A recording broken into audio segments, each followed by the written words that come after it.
Hello to all of you guys. In this video we will process the casefold function.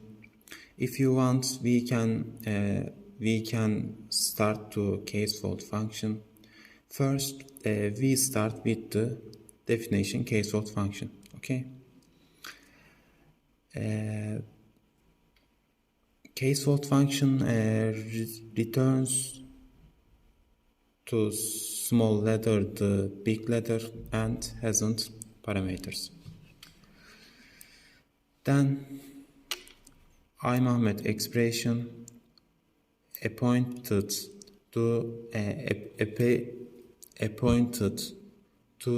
variable name. Variable name is text, of course. Okay.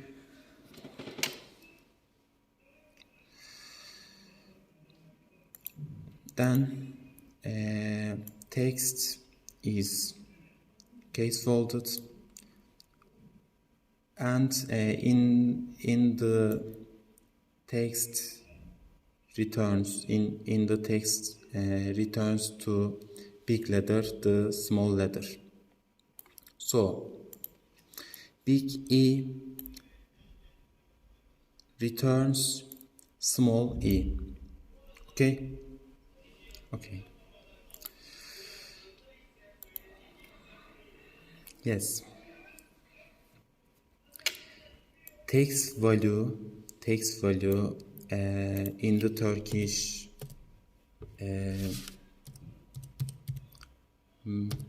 message. Text value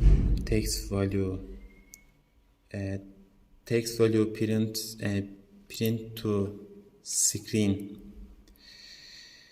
by processor.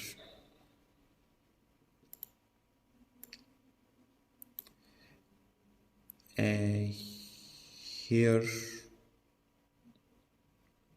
print is function text.casefold is method. Here insert parameter. Okay. Evet. That's all I have to say in this video. Thank you very much for listening patiently. You can follow our YouTube channel and leave the comments and leave a like and dislike. For show your support. See you in the next video. Goodbye.